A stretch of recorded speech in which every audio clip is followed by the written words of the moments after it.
Assalamualaikum warahmatullahi wabarakatuh. Nama saya Wahtimatul Husna dengan nomor induk mahasiswa 2011-301444. Di video kali ini insya Allah saya akan membagi sedikit pengalaman dan mereview sedikit materi tentang mata kuliah peradilan agama yang telah dijalani selama 1 semester. Pengalaman pembelajaran yang bisa saya ambil dari perjalanan perkuliahan peradilan agama selama 1 tahun ini masih kurang untuk dikatakan sebagai pembelajaran yang luar biasa, karena mungkin pembelajaran juga masih online, jadi masih banyak hambatan-hambatan yang kita alami seperti halnya kendala jaringan, kendala kuota gitu, sehingga menghambat pemahaman kita atau menghambat kita untuk fokus mengikuti pembelajaran mata kuliah peradilan agama. Akan tetapi banyak juga pelajaran yang kita ambil dari pelajaran mata kuliah peradilan agama ini, seperti halnya kita jadi mengetahui bahwa pembelajaran mata kuliah peradilan agama tidak hanya membahas mengenai hukum-hukumnya saja, akan tetapi juga bagaimana implementasi hukum Islam di kehidupan masyarakat. Kemudian kita juga bisa mengetahui bahwa peradilan agama itu adalah salah satu badan peradilan pelaku kekuasaan kehakiman untuk menyelenggarakan perkara tertentu antara orang-orang yang beragama Islam di bidang perkawinan, waris, wasiat, hibah, wakaf, zakat, infak, sedekah, dan juga mengenai sengketa ekonomi syariah. Nah, dari hasil pengalaman-pengalaman yang saya bacakan tadi, insya Allah saya akan sedikit mereview mengenai mata kuliah yang sudah saya dapatkan selama 1 semester ini. Yang pertama mengenai sejarah peradilan agama. Peradilan agama di Indonesia ternyata sudah ada sejak zaman kerajaan-kerajaan Islam terdahulu.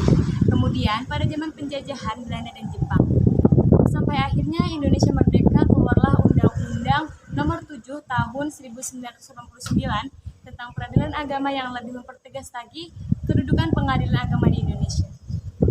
Dalam sejarah perkembangannya, personil peradilan agama sejak zaman dahulu sampai sekarang pun selalu dipegang oleh para ulama yang disegani, yang menjadi panutan masyarakat sekelilingnya.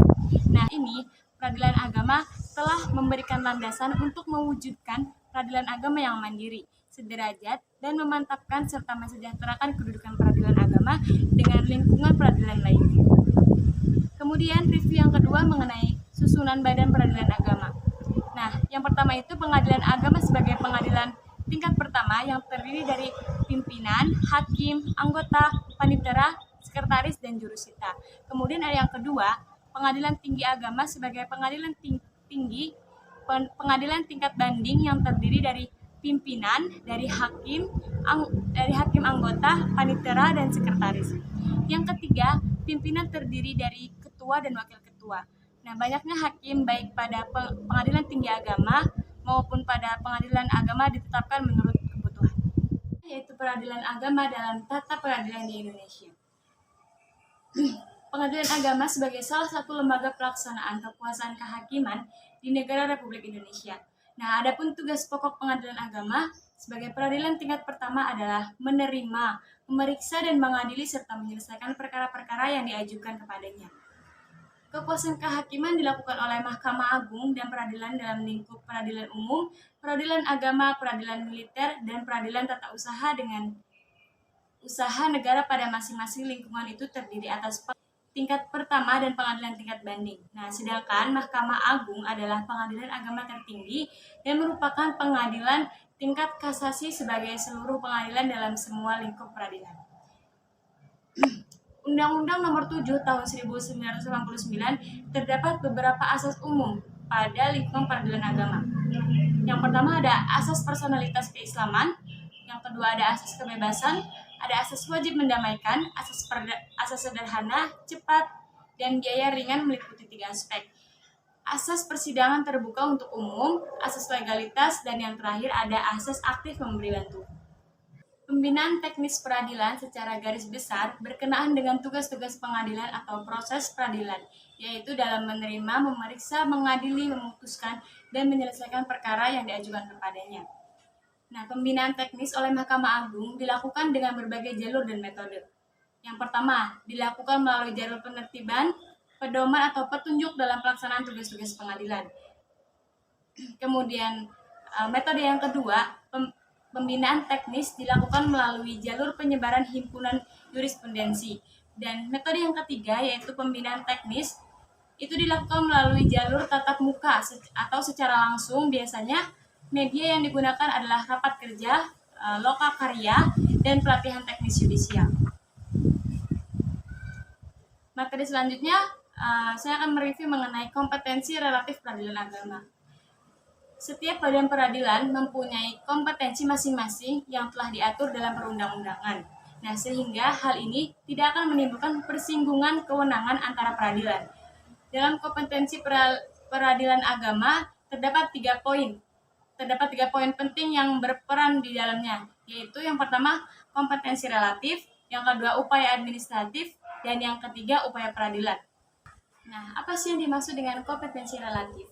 Kompetensi relatif adalah kekuasaan atau kewenangan yang diberikan antara pengadilan dalam lingkungan peradilan yang sama atau kewenangan yang berhubungan dengan wilayah hukum antar peradilan agama. Kemudian yang selanjutnya ada upaya administratif. Upaya administratif adalah suatu upaya atau usaha yang disediakan bagi seseorang atau badan hukum perdata untuk mengajukan suatu permohonan kepada badan atau peradilan tata usaha negara. Nah, tujuannya untuk membatalkan atau mengubah suatu keputusan yang telah ditetapkan oleh badan atau peradilan tata usaha di negara tersebut, dengan alasan bahwa keputusan itu tidaklah sah atau tidak berdasarkan hukum. Dan yang terakhir ada upaya peradilan. Upaya peradilan adalah jalan terbaik untuk mencegah adanya sengketa.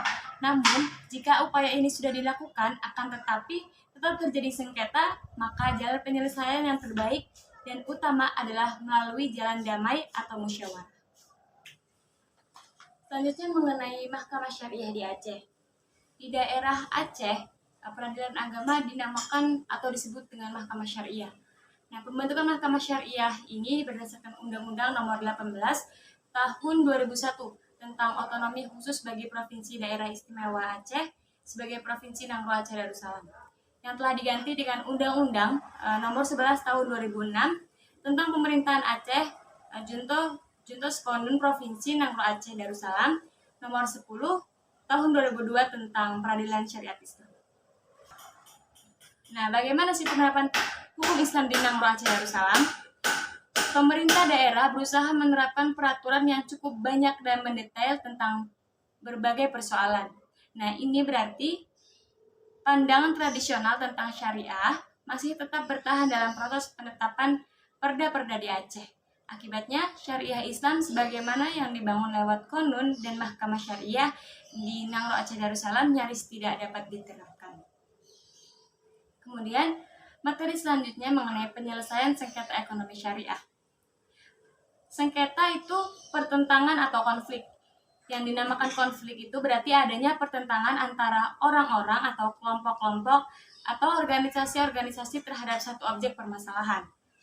Nah, mekanisme penyelesaian sengketa dibagi atas 2, yakni penyelesaian sengketa melalui pengadilan atau disebut dengan litigasi, dan penyelesaian sengketa tidak melalui pengadilan disebut dengan non-litigasi.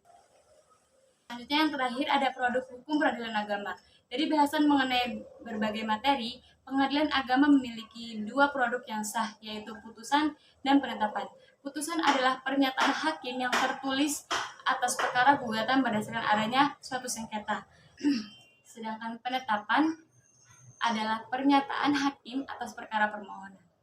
Nah, mungkin cukup sekian review dari saya. Saya mohon maaf jika banyak salah-salah kata, salah penyebutan. Sekian dari saya. Wassalamualaikum warahmatullahi wabarakatuh.